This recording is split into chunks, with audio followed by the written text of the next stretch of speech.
No matter what anybody tells you, words and ideas can change the world. I'm interested in one thing, Neil, the future. And believe me, I know the only way to get there is together. What we've got here is failure to communicate. You may think you know what you're dealing with, but believe me, you don't. I want the truth! You can't handle the truth! For centuries, philosophers have used the dialogue to search for truth, because it's through conversation, through the logos, that we find it. This is the Dialogue, where ancient philosophy, history, and theology meet modern life. Together, we'll wrestle with big questions and give our answers through the way we live. Let's start the conversation. I think we're so aggressive on greatness and striving for things and what we're becoming and discipline and all that stuff that you can create an environment really easily where nothing's ever good enough for anybody, including yourself. Yeah. Like I think like right now in my life, right? Like personally, I'm more balanced than I've ever been, like in my approach to life. I've always been great at being extreme, but I'm more balanced than I've ever been in my approach to life. What do you mean by balanced? Like, okay, so use physically as an example. Like I'm not insane. So I'm not like eating crazy. I'm not like eating so horrible and not working out and not doing anything, but I'm also not on this other extreme of like getting ready for a 50 miler. You know, oh, it's a very random solution. I'm just saying, I'm not on this other extreme of like, okay, I'm in the gym 5 times a week for an hour a day. And I'm like nonstop. I'm like living in this world of like, okay, you know, training for a couple times a week, which for me actually in my life and in my experience is like a really big win. Oh yeah. Because this would be the first time in my life as an adult where I'm like, I feel good about where I'm at. Yeah. You know? And when you're in an environment that really pursues, when you're surrounded by people that are really pursuing greatness, you can really, I don't think feel pressure. I'm not a person who really feels pressure, but you can look at what someone else is doing and what you're doing and go, well, I'm not doing anything like very well. Yeah. Comparison is the thief of joy. It's also the thief of destiny, right? Oh, but I think everyone has like self-talk. Everyone has really deep self-talk. Yeah. And all the self-talk is different. Like people, you know, you believe that, I really believe that my self-talk, like the way I talk to myself, is also the way everyone else talks to themselves. Which is, of course, not true. It's not true at all. Your best friend self-talk is probably very different to yours. Yeah. I mean, but even in the negative sense, right? Yeah. The negative sense, like the negative aspect of self-talk, I think everyone else has that same kind of the critical negative voice inner is always, voice. But it's not the same. Right. So it's not the same inner voice. So it's really interesting to me navigating a group, like groups of people, because nobody in that room has the same starting point for anything that you say. Right. No one in that room has the same, not only do they not have the same perspective, they have completely different contexts for even hearing what's said. Oh yeah. Yeah. I mean, it's what you hear goes through a filter and then arrives into your brain and you've given it a meaning, whether that was what was intended by the speaker or not. So what you're saying about being in rooms of greatness, how you feel like there's you have balance. I'm striving for balance. Do you feel like it's like content but not satisfied, or how would you? Because like I do go to the gym 5 times a week, and I actually feel great about the way I'm at right now. Yeah. And you know, I know that you randomly chose the 50 miler as a thing where you said you're not doing, even though we would love it if you would join us. And so like I'm not criticizing what you're saying. I'm just trying to understand. No, you're probably like objectively doing better than me in that area of your life. In fitness. Probably. Well, yeah, I would say so. And that's not a knock, but for me, I kind of go, there's a purpose to things because there's other people who are doing way better than me, quote unquote. But I look at some guys who are just like jacked to the nines, and there's no part of me that goes like, man, it'd be nice to do that. But I'm just kind of like, bro, what are you doing? So I don't really know how to quantify that. I'm not like critical or like negative towards them, but I don't like, that just doesn't make sense to me. Yeah. Like, cause I'm like, you were having to put a lot of work. There's no way that you look like that without making it a massive priority. And like, I want to be fit. Health is a big time part of my life, of course, but it's like number 7 on my priority list of 8. Yeah. One of the things that I don't think people see this, I see this a lot in my life, is we're always navigating tensions between two competing things that seem to both be true at the same time. Right. Okay. So like God has a plan and you also get to make decisions every day. Yeah. Love So it. like, do you have free will or not? Because if God has a plan, then, well, okay, you get to participate in that plan, but what if you don't? Because then also the Bible says, the Bible talks about how God hardened Pharaoh's heart.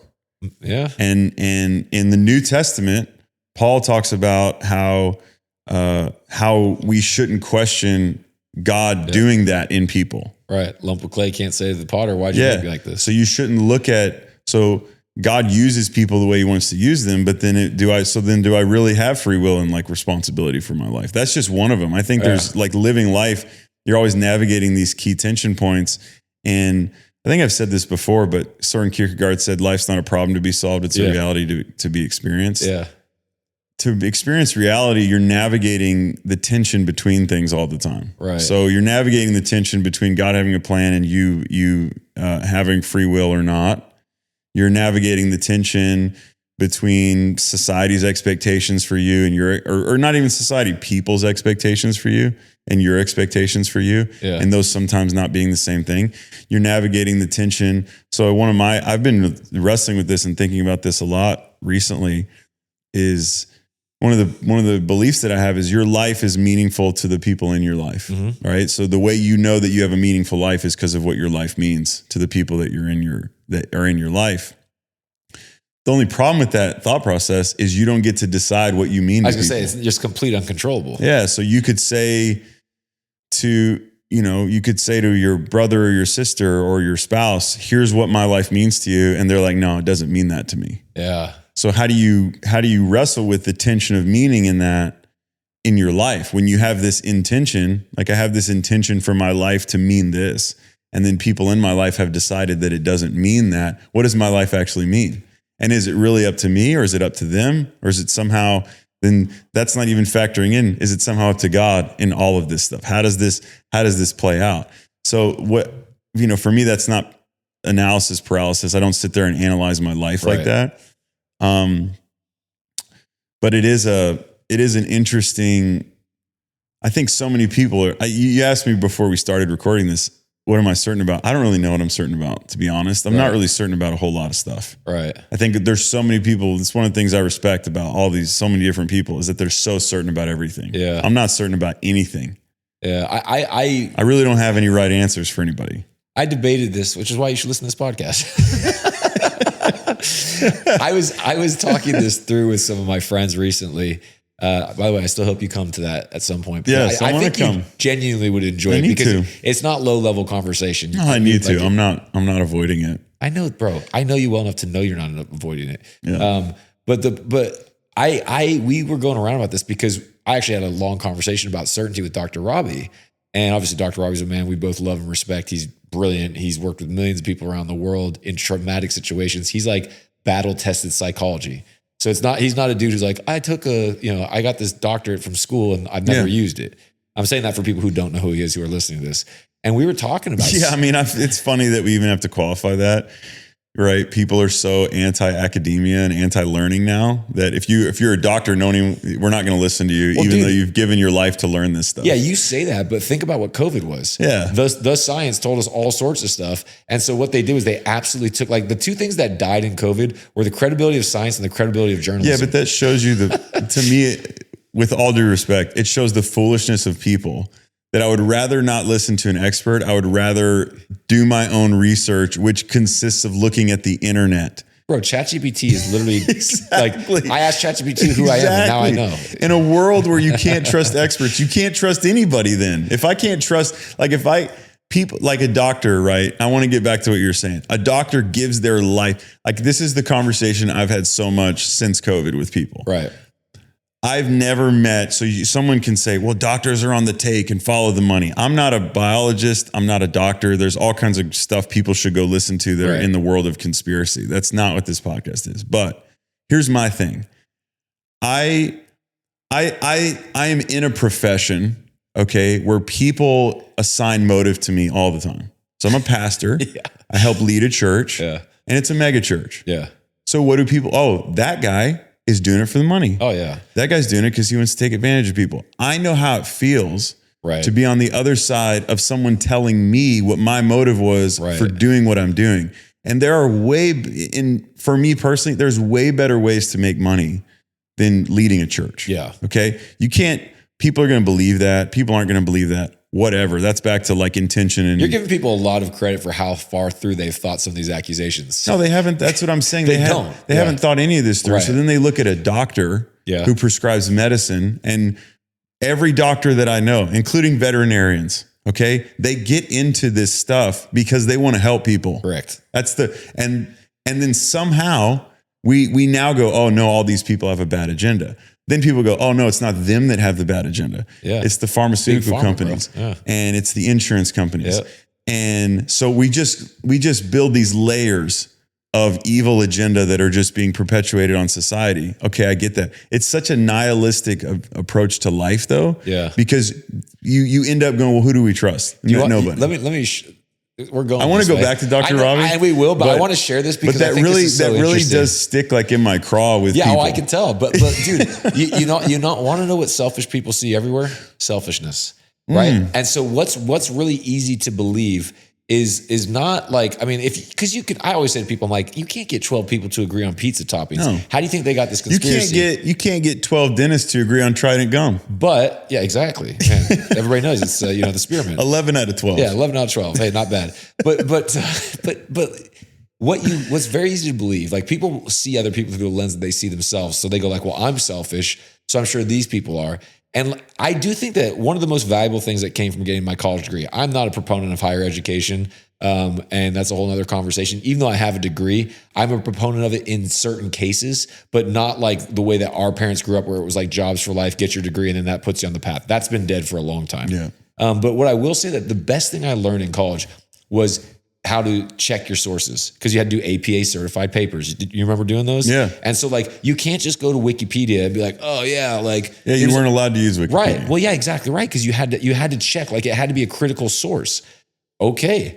What does that do? It makes you really good at going like, is this a reliable source? What was their motivation? And so I think that there's a level of that I think that's really healthy to do. People take like a twisted version of that and they just go like, oh man, I know this guy. He came out with this report that said that we should all smoke. And then you find out that Philip Morris were funding his studies. Yeah. And so we've all heard that story, right? And think about it. I know how selfish I am. If somebody came along and gave me $1 billion and said like, you need to tell them to do this, well, I would take it. And I'm not speaking truthfully here. I'm just saying that's how people think. Yeah. They're like, well, of course they're going to take the money. And so it's very easy to believe that. And so they'll put their faith in that because they know how they are. I think the problem is, it's like you're saying, people don't, and on one hand, I respect all this side that's like, we don't trust doctors, whatever, because it is an attempt to think critically. Okay. It's an attempt. It's an attempt. Sure. They just don't apply it universally. Well, because Jim Bro on Instagram told me what was really happening. So people live their lives, right? And it's easier. And this is kind of the topic, I guess, that we're hitting today, is life is really about nuance and gray area more than it is black and white. Yeah, that's right. Interesting. But we're trying to build a world all the time that's black and white. We want certainty. We're trying to build a binary world. So so in the world we're in, the Christian world, you're not allowed to be a Democrat anymore and call yourself a Christian. Right. It's just not allowed anymore because of the position. So we don't factor in the humanity, like the conflicting nature of humanity into that. Yeah. We just go, well, it's binary. You're evil or good. Right. That's not really the way that life works. Right. So the problem that people have with academia, right, is more of the problem they have with people that are theoretical. So a person who is in an engineering department, right? A person who goes and gets a degree in engineering, gets their master's in engineering, becomes an engineer. The whole idea behind engineering is you have to test your ideas in the real world. Right. So you can have all these philosophies and theories on how to build a bridge, but then you got to go actually build a bridge. And some of the things you think are actually dumb as it relates to testing the theory in the real world. Yeah. Right. There's all these like scientific disciplines, stuff like that. You have to step outside of the world of theory and experiment in nature. You have to. And so then these people in those worlds are people who don't say a bunch of stupid stuff because the world the world, I mean, in terms of like the natural world rejects, like the laws of physics will reject whatever some engineer thinks. Like we should build an upside down bridge and the cars will drive on it upside down. That's just not possible. Correct. It's not how reality works. Right. But then people that live in the world of philosophy or people that live in the world of purely theoretical things, like when you talk about something like gender studies, this is what people have a problem with, right? So people go and they study gender, and it's completely antithetical to a million years of biology. Yeah. Right. Or a billion years or however long you've been on the planet. It's completely antithetical to everything that reality holds up to. And so people come and they bring all their ridiculous theories and they think, well, reality should just bend to my will, which I understand that's the problem that that's really the problem I think that people are getting at, is that there's all these theories that don't work in the real world. Right. So we're going to question. So we should do that. Yeah. We should question theories that don't work in the real world. But then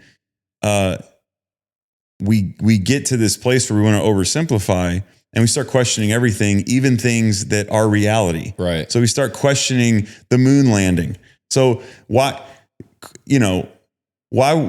people go, well, we didn't land on the moon, right? America didn't land on the moon, all that. Why, if we were going to fake it, I understand faking it one time, but we went to the moon 6 times. Why would we fake the moon landing 6 different times? Right. Because wouldn't one time, like if we were going to fake something. Yeah, we did it to beat Russia. Great. Wouldn't one time be enough? Yeah. Right? No, we went 6 different times. We flew around the moon like 9 times. Right. So if we were going to, why would the American government invest so much in doing that many times? Right. This is when it goes, oh, it just doesn't make, now I go, well, now we're going to question everything and it doesn't make sense. So people do that with medicine. Yeah. But how many people have that full picture though? Of course they don't. They're just looking at the 1969 one. That's exactly what my problem is. So you live your life and you want to question everything, but it's not, people go, oh, I do the research. Well, I'm not saying go and do the research. Right. I'm just saying, I'm not that person. Here's what I believe. I think that there's some people on the earth that are subject matter experts in their field. Right. Okay. These people give their lives to develop a level of expertise in that world, and you haven't. So if you haven't, don't think that you can set yourself up as an expert now. Right. It's like, think about parenting. I've been parenting kids for 8 years, right? My oldest is 8 years old. I'm not a parenting expert. I have a lot of ideas about parenting. I have a lot of approaches to parenting. The fruit of my parenting is really what matters. And we're not going to see the fruit of my parenting for another 10 years. Well, but it's in progress. I can meet your daughter and be like, oh, Charlie's sweet. Yeah. But it's in progress too, based on who I'm learning from. Right. So I spend my life learning from subject matter experts, not just in the area of parenting, but in the area of living. So if you extend that into this world of this world of questioning everything and this world of conspiracy, what I think it becomes that bothers me. This is what bothers me about it, is it becomes question everything, listen to nobody. Right. And a bunch of ignorant people are running around perpetuating ignorance because none of them happen to be experts as well. Right. And none of them, like Jesus said, you'll know them by their fruit, right? None of these people have any fruit. And so then we go, well, we should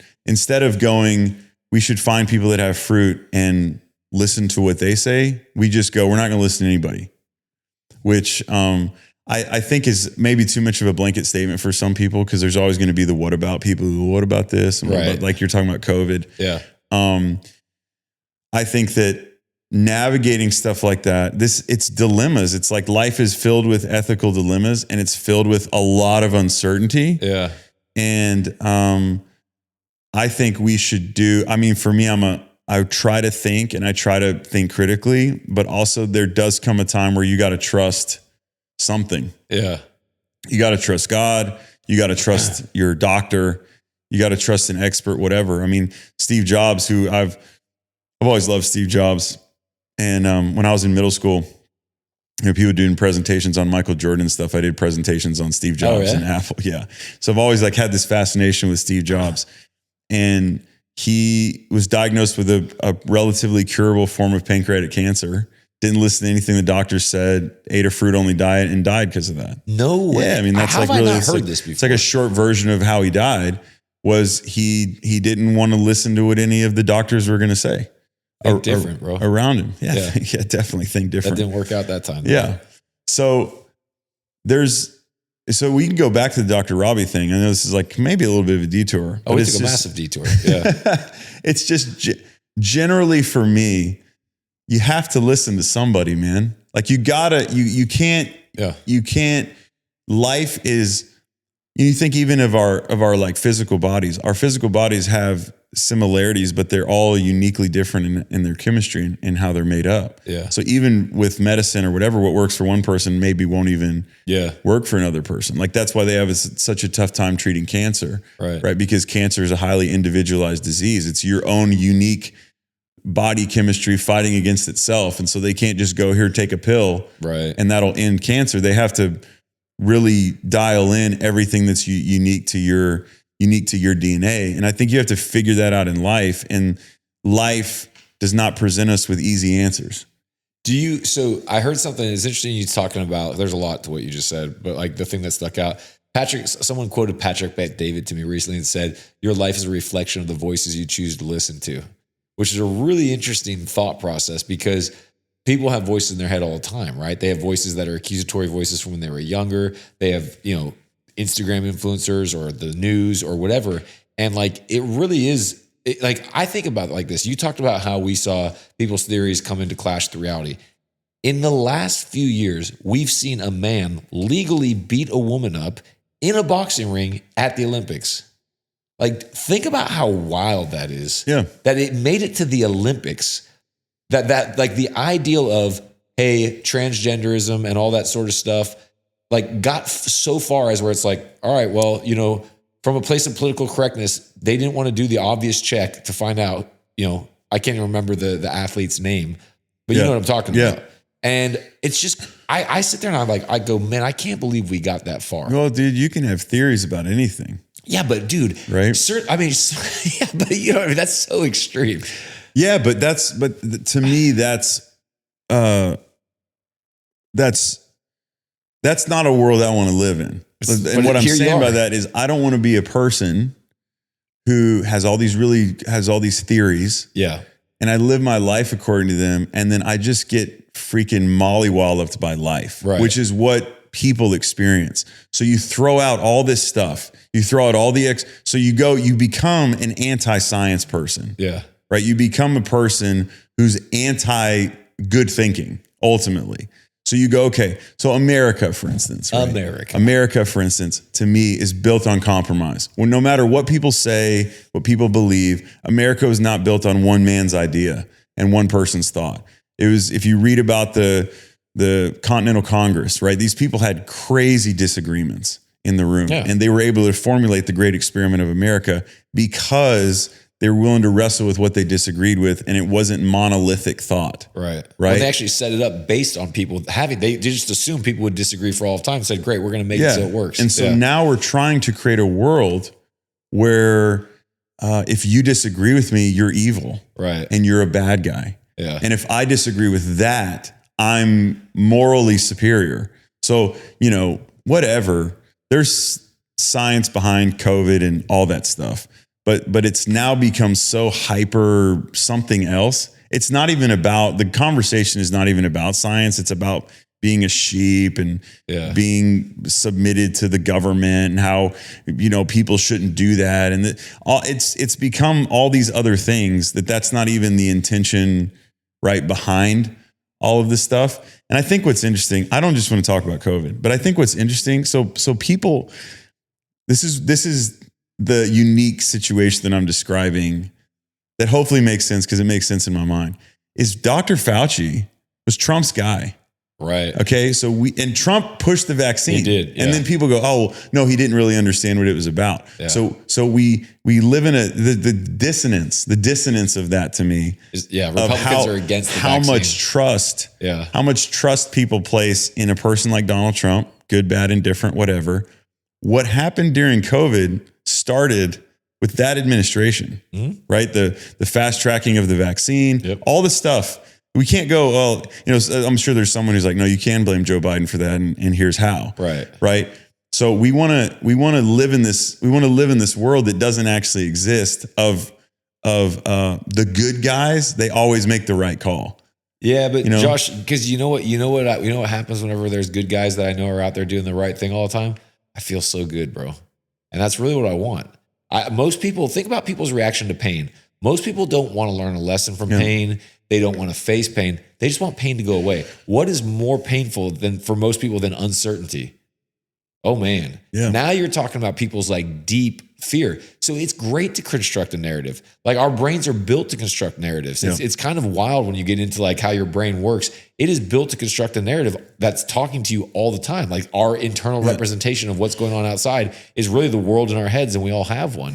And but there's also these deep human needs, and certainty is one of the biggest ones. Well, I think what I'm learning is you don't really know the right answer, man. I mean, the truth is, like you're saying, I mean, the goal for all this, and if you're still listening and you disagree with everything I've said, I celebrate you. But the only guy I know who wants people to disagree with. But the goal for all of this is this desire to be certain. Right. So this desire to be certain that we're on the right side of history, this desire to be certain that the way of life in America that we're accustomed to is going to continue. Like we talked about comfortability before, that I'm going to, my rights are going to be preserved. And really, there's no guarantee. Yeah. And it's a scary thing to live your life with that knowledge. I think it's a scary thing to live your life going, well, there's no certainty. And I don't mean becoming a nihilist of a person who's like, well, it's just not all going to work out. And it's all going to be awful. But why would God put in us a desire for certainty and then put us in a world that's so uncertain all the time? Well, because it shows our need for him. I think it ultimately drives us back to our need for him, to understand that like we're not the ones that, man's sin is that he's trying to put himself on the throne and give himself certainty. And God's desire is that we live with uncertainty, but in what's going to happen, but absolute certainty in who he is. I look at this. So going back to finishing up with what Dr. Robbie said, he very much approached this from a psychological perspective, which is like you always have to stay flexible in your beliefs. And so like flexibility is like is the best thing you could have from a standpoint of psychology, because it requires humility, which makes you very flexible so that you don't get like locked into certain situations. Now I'm not doing it justice, the long conversation that we had. You can go listen to the podcast. This was a conversation I just had. Yeah, it's a conversation I just had with him, because like when Dr. Robbie comes to town, I always hang out with him. I love Dr. Robbie. And for me, I sit there and I think about a guy like Garrett, and I think about other people who I've looked at who have changed the world, and they were so driven by belief. That's why I was asking, what are you certain about? Because I've seen that people with strong belief, they're almost certain to a point of delusion. But like those people also changed the world. Because like I made the joke about think different with Steve Jobs, and like I wasn't trying to be dishonoring to him, because I think Steve Jobs is amazing. But like the think different philosophy got him so far and literally changed the course of human history. But then when applied to his health, because he lacked whatever, I have not done a deep dive to really be able to say what he was lacking, but obviously what he placed his bet on was wrong. But you got to take a risk. You got to take a bet, right? Like, and that requires belief. I think certainty is something you get looking back, not looking forward. I think looking forward, you have faith, you have belief. But I think whenever you've been around some of these same mountains a few times, that belief becomes rock hard and starts to sound like certainty going forward. And that's where you can get people being like, no, we will do this. So I think about guys like Sir Edmund Hillary, Sir Roger Bannister. They're all English guys for whatever reason. But these guys who did things that they said were not possible. Roger Bannister, it's impossible to break the 4-minute mile. Literally, the human body can't bear it. You can't get oxygen at 29,000 feet for Everest. Guess what, man?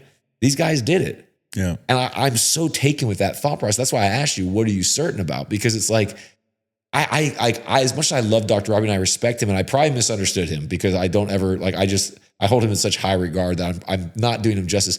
But I've been wrestling with that thought process of, do you need to stay flexible and say like, oh, I don't know, or are there some things that you're like, I'm willing to die for this, and like I believe it's so certain in my bones, and I'm very much leaning towards I'm very much in the latter camp. There's things I'm certain of, and I'm like, this is the way it is. Because for me, I don't see how you move with conviction on anything without that.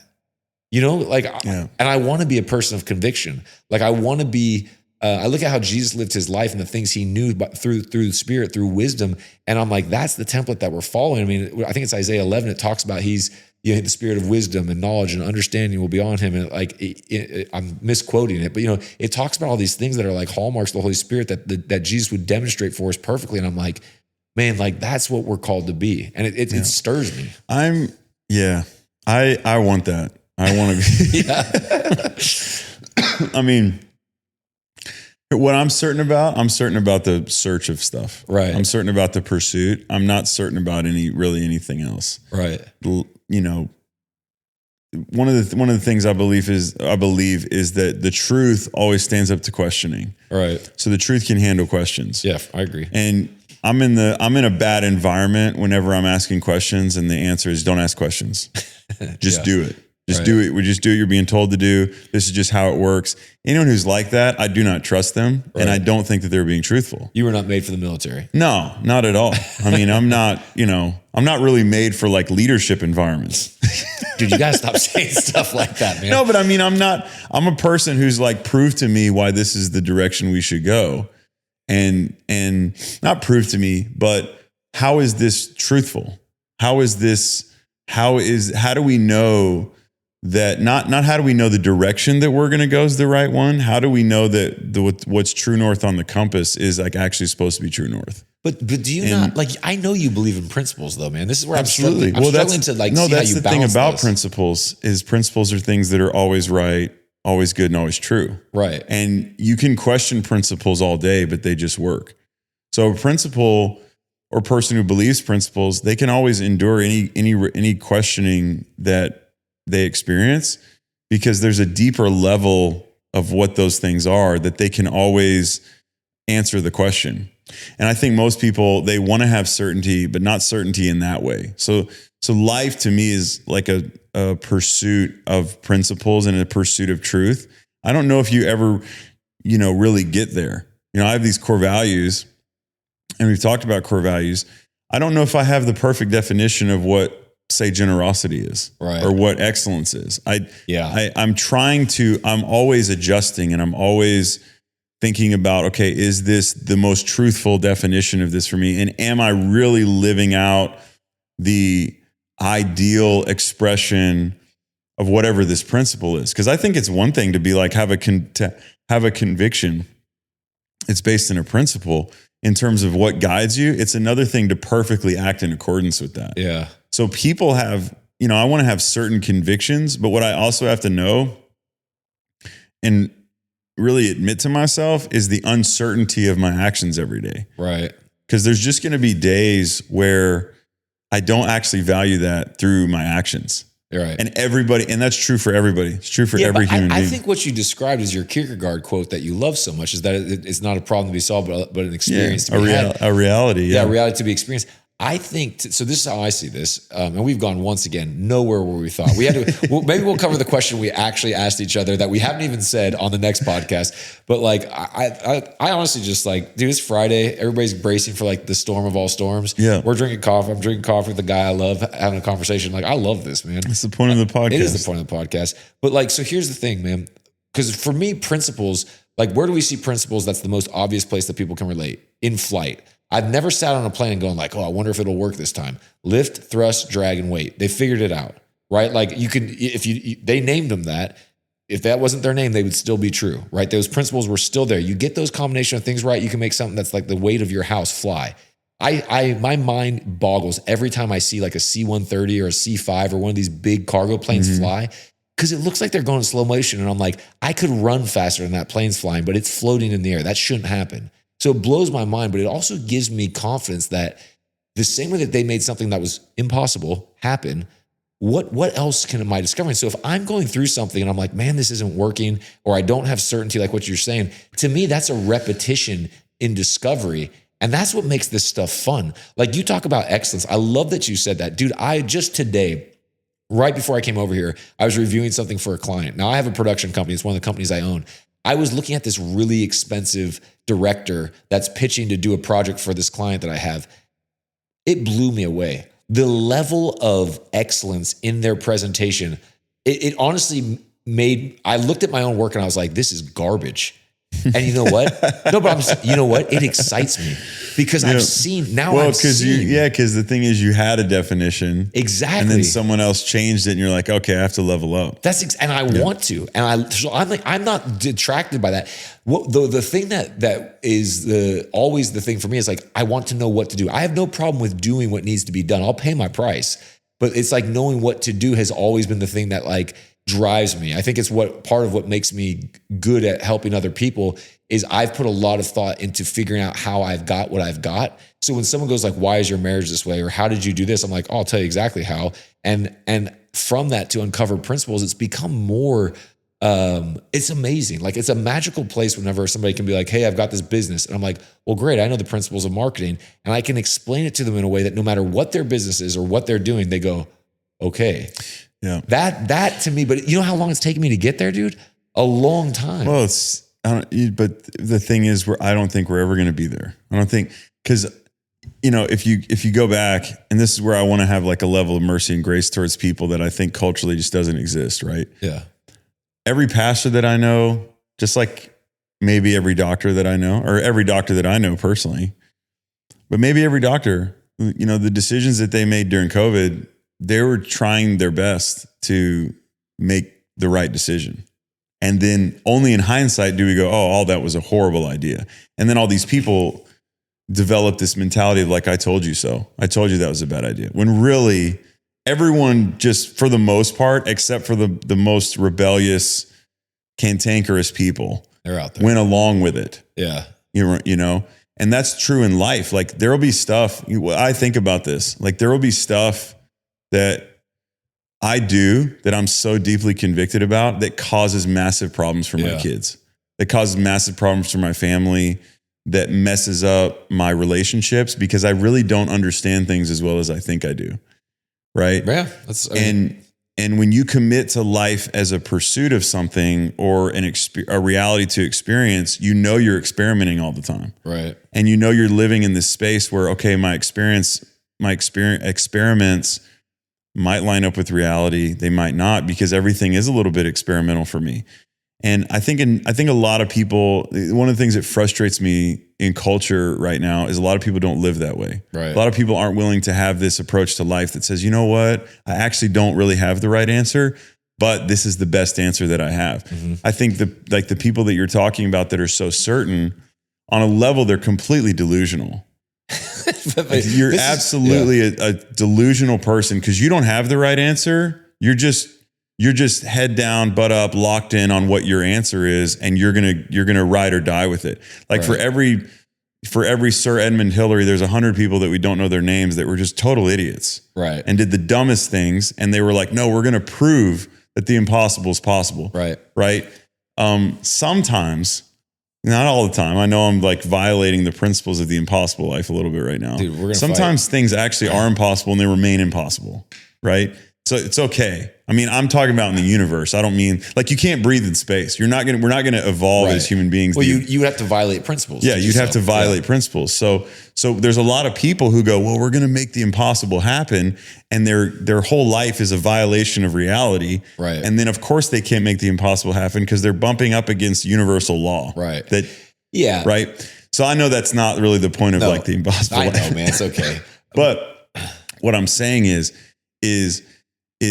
for me, I have to work really hard. I think we all have to work really hard to be willing to be wrong. Well, yeah, but I think and to say when you're making a decision, this is the best decision. Correct. The truth about the COVID response and the truth about anything like that is the people that were in the decision-making position were making the best decision that they could with the information they had. Correct. Now, here's, and okay, I don't disagree with you. Okay. Like there's a lot of people who are like, oh, did you hear about Bill Gates ran this like Project 2026? Like, there's always the conspiracy trying to story depopulate the earth. They ran this exact scenario right before it happened. And you hear that and you're like, oh, I mean, I remember I saw some outrageous things that circulated during COVID. And I was like, I'm going to remember this to see if it came true. One of which was that the vaccine actually is full of nano robots that form up in your body and like form this thing that basically looked like something out of the Matrix. Haven't seen that come true. But I remember when I saw it, I was like, dude, this is outrageous. I was like, if this was true, this would be crazy. Now I'm not seeing that.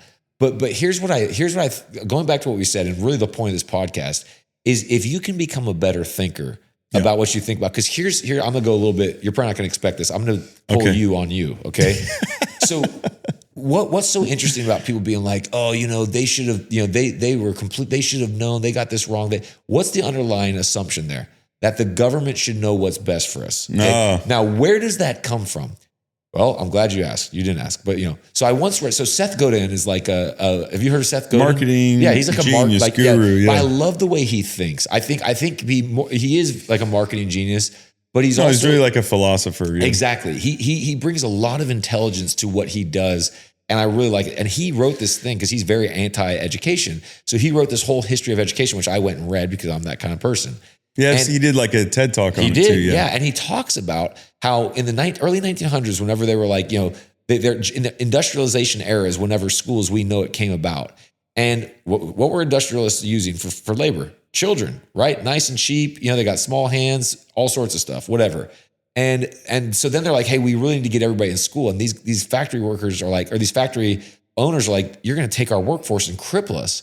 And so schools go, well, I'll tell you what, we'll make you even better workers that when they come out, they'll be even more effective in your factory. Right now, and I'm oversimplifying this. You can read the history of this yourself. But think about school to this day in 2026. My kids go in, they sit down where they're told, a bell goes off, and that means it's time to start doing what they're doing. They listen to one person tell them what to do. A bell goes off and they go to the next place they're supposed to go. Now, what's so amazing about humanity is we're constantly being conditioned. What's being conditioned into you? The authority knows best. So people come out of school with whatever. I was a good student, I was a bad student. But you've all been conditioned about what authority operates and that there is some authority structure. So then suddenly we get to COVID and it's like my authority structure should know, sorry, you're not in school anymore. Right? The government is just full of a bunch of imperfect people. And I mean, for sure there's crooked people. For sure there's people with good intentions. There's all sorts, just like there is in any place. There's going to be a mix of people. But then you get to this place. And so what happens is these people don't know what they're doing. They're trying to figure it out. The stories I heard during COVID, and I corroborated them with people who worked in nursing and were in these hospitals is, hey, by the way, hospitals, I mean, remember this happening. You're not allowed to take on, like, we need everybody to go towards COVID. Yeah, a lot of it was crazy. Yeah, so you're not allowed to take other cases. You can only take COVID cases. Oh, and by the way, when you do, we're going to pay you X amount. Well, if you're a person who cares about somebody and you're like, hey, I've got this ongoing thing that you've been treating me for, they're going to maybe give you a COVID test and be like, oh, look, you tested positive. So now you become a COVID. We can get that money and still treat what we needed to. So the numbers spike up. So then somebody hears this and is like, oh, see, like they're spiking the thing. They're trying to give themselves data. And they put this really negative spin on it. What was happening? You had people in Washington who are dealing with an unknown crisis, and they're trying to apply a rule with a broad brushstroke that's going to solve the problem for 360 million people. Yeah. I would not want that responsibility because guess what? No matter what you decide, it's going to be wrong for somebody. Yeah. It's so difficult. But this is what I mean by critical thinking. No one goes, why should I expect them to get it right? And then you have zero mercy for them. Well, I think it's really, from a practical perspective, it's really, we just tend to learn the wrong lessons from things. Right. So the lesson from COVID or that season for most people is we just shouldn't trust what anyone in authority says. Right. Which is, when really the lesson is, I think everyone's, Socrates said, no man does wrong willingly. C.S. Lewis said that all wickedness, when you examine it, is the pursuit of some good in the wrong way. Right. The lesson we should take from that is the danger that we all have when of making decisions with incomplete information. Right. But what people did, which is so fascinating to me, is they went and decided to further segment and make their information incomplete, where now we're making worse decisions. Right. Right. And we don't know, for most people, they're just not able to, or they just don't want to. And on a level, I celebrate the questioning, right? Because the questioning is, I want to make sure this is the right answer. So I'm not really a conspiracy theorist, but I'm always going to be more for the person who's questioning the person in power. Yeah. You're a complete contradiction. Whoever the person is who's in power, I'm always going to, I want to have, I don't believe in debates, because debates, someone walks away, in a debate, both people walk away feeling like they're right. Someone just won. Right. It's not about winning. It's not about who's right and who's wrong. It's about figuring out the roots behind these That's why it's called the dialogue. You know, I want to reason and figure out what the right answers are, and that requires more than just having a position that's not going to change, and you just become staunch about it. And I think that's even the wrong lesson that people learn about principles. Well, let me ask you a question, man, because I think this is really, I'm just curious about this. Hopefully it helps people listening. So you like to ask questions, and from my experience, like your brain, your subconscious is prompted to give you answers. So if you ask a question, you're always going to get an answer, whether it's right or not. How do you know when that you should stop asking questions? Like, how did Socrates know, okay, I've questioned this enough? Well, I mean, he didn't, right? They killed him. So yeah, well, but you know what I mean? Because you and I, we could just ask questions forever about stuff, to the point that I honestly feel it becomes like unhelpful, where you're like, dude, this is just getting so abstract. So how do you know where the line is? Well, I think there's a key difference. There's the difference that I draw is there's a difference between asking questions to learn something and asking questions to prove a point. Okay. So a lot of people, the reason why they ask questions is because they have a point they're trying to make. Right. And rather than making the point, they kind of, it's not like they want to make you feel stupid, but they'll embarrass your position to make their point. Right. Right. And so people will do that through questions. That's really what a debate question is. A debate question, when two people are sitting there debating, you know, and you're trying to expose how ludicrous another person's position is, you're going to ask them a question that makes them look stupid. Yeah, you're poking holes in them. Right? Yeah. Because it's a point. It's not a question. Right. So a question is, I genuinely want to learn about this. With a person like Socrates, or like anyone who's a searcher, I think motive, what's interesting, and this is like another tension point, right? People don't often see what our motives and our intention is, but the thing that's the most important to all of us is what that motive and that intention is. Yeah, so I should stop asking questions when my motive becomes to make a point. Right. When my motive goes from learning and trying to understand to trying to make a point, I should stop asking questions and I should just start making points. Socrates' whole thing, right, was that he knew that he didn't know anything and was always willing to question himself. So I really, for me personally, I want to live in that space that I think really frustrates a lot of people in my life, right? Because I never have the right answer. Like, I have the answer that I have today. It's not that I'm not willing to give an answer. It's just, this is the best with the best available knowledge that I have right now. Like with my kids, as they get older, those are probably going to be our conversations. Like, guys, you know what? Like, I would love to hear your feedback on how this family is going for you guys. And it's not that my kids become the leader of my family, but I can be so clear on my values and how my values really get implemented in my life and how strong I am on that. But my kids are completely different people and they need a different approach. Like, I realized that this week with my wife, with Courtney. Yeah. She is not serious like me. Right. She doesn't want to be serious like me. She doesn't want to think of these deep questions. She doesn't want to have these conversations. Right.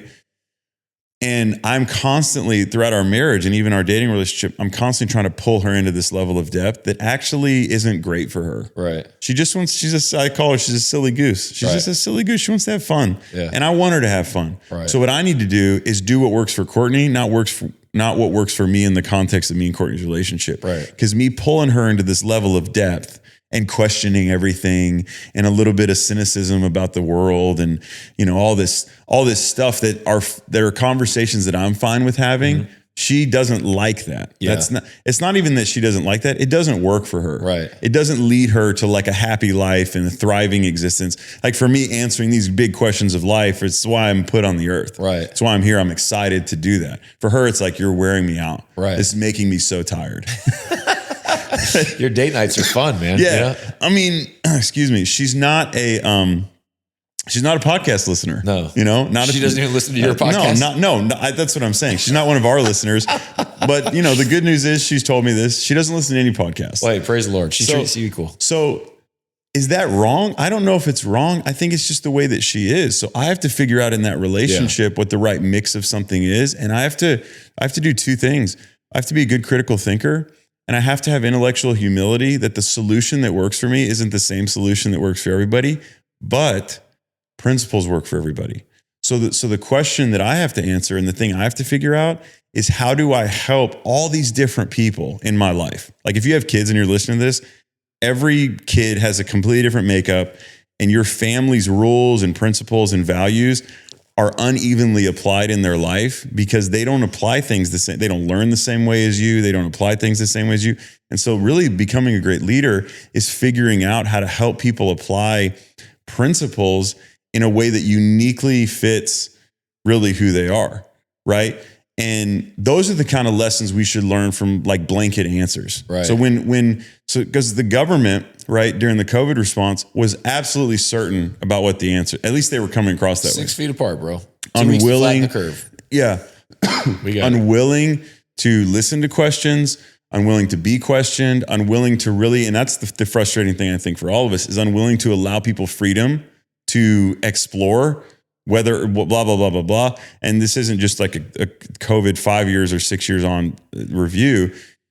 The lesson we should take from that is that all of us as human beings tend to be that way. Right. Like all of us as human beings, if we treat life like a problem to solve, once we have the answer, then that's the answer for everybody. And the principle is applicable to everybody, but the application of the principle is not the same for everybody. Right. So for me and you are very different people we're not in a different season of life. We're similar, the same age, but my experience, okay, with, we started the podcast by talking about you working out 5 days a week. Me, it's like 2 or 3 days a week right now. My experience though, with working out and stuff has been being an extremist for most of my life. Mm-hmm. And I'm like the psycho, just do crazy stuff, commit to unhealthy in both ways, unhealthy in how loose I am and unhealthy in how structured I am, to where it really affects my life negatively either way. For you, your journey, I think has been more like you didn't do any of this. Well, I didn't do it to the extreme you did. I mean, I've not been like sitting around never lifting a weight. But well, I mean, when you were in your 20s, it was like you weren't even really thinking about.